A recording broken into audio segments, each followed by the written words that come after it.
Welcome to special analysis Nirama Mandava. ఈరోజు అనాలిసిస్లో భాగంగా మనం తీసుకోబోతున్న టాపిక్ ఏంటంటే ఈరోజు తన క్లోజ్ ఫ్రెండ్ అయిన వల్లభనేని బాలశౌరిని జగన్మోహన్ రెడ్డి ఏం చేయబోతున్నారు. ఈరోజు ఆయన బందరు ఎంపీ టికెట్ ఇవ్వట్లేదు ఆయనకని జరుగుతున్న ప్రచారంలో వాస్తవం ఎంత, అదే సమయంలో ఆయన ఏలూరు పంపిస్తారంటూ జరుగుతున్న ప్రచారంలో నిజమెంత, ఈ ప్రశ్నలన్నీ కూడా ఈ రోజున బాలశౌరికి సంబంధించి అయితే ఆయన అనుచరుల్లో కూడా ఒక హాట్ టాపిక్ అవుతూ వస్తున్నాయి. ముందుగా బాలశౌరి రాజకీయ ప్రస్థానం చూసుకుంటే ఆయన 2004లో తెనాలి నుంచి ఎంపీ అయ్యారు. అప్పటికి ఇంకా తెనాలి నియోజకవర్గాలు పునర్విభజన తర్వాత తెనాలి తర్వాత మారింది.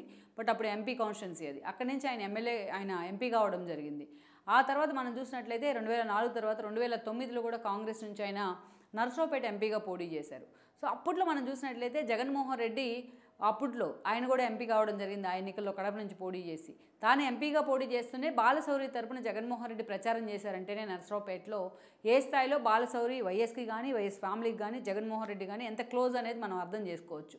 వైఎస్ కొడుకు అయ్యండి, ఒక సీఎం కొడుకు అయ్యండి కూడా ఆ రోజు బాలశౌరి కోసం ఆయన ప్రచారంలోకి దిగున్నారు. బట్ ఆ సీటు ఆయన ప్రచారం కూడా వృధానే అయింది. ఆ సీట్ బాలశౌరి కోల్పోయారు. అప్పుడు టీడీపీ నుంచి పోటీ చేసిన మోదుగోలు వేణుగోపాల్ రెడ్డి గెలవడం జరిగింది 2009 ఎన్నికల్లో.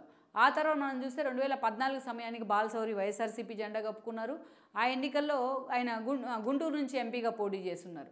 అయితే గుంటూరు ఎంపీగా ఆ రోజున గల్లా జయదేవ్ చేతిలో కూడా ఆయన ఓడిపోవడం జరిగింది 14 ఎన్నికల్లో.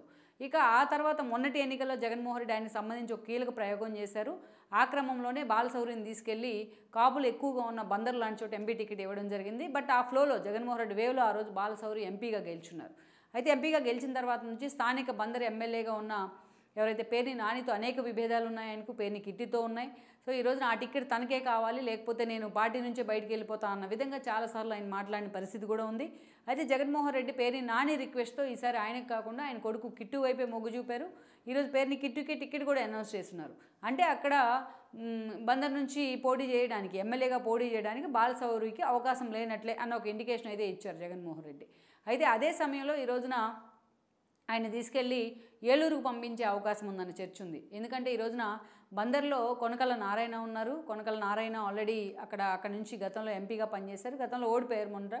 సో అనారోగ్య కారణాలతో కొంచెం యాక్టివ్గా లేకపోయినా ఇటీవల మళ్ళీ తిరిగి రీయాక్టివ్ అయ్యారు ఆయన. మరోవైపు చూస్తే టీడీపీ నుంచి అటు జనసేన టీడీపీ నుంచి ఉమ్మడి అభ్యర్థిగా కొనకళ్ళకే టికెట్ ఇచ్చే అవకాశం ఉందంటున్నారు.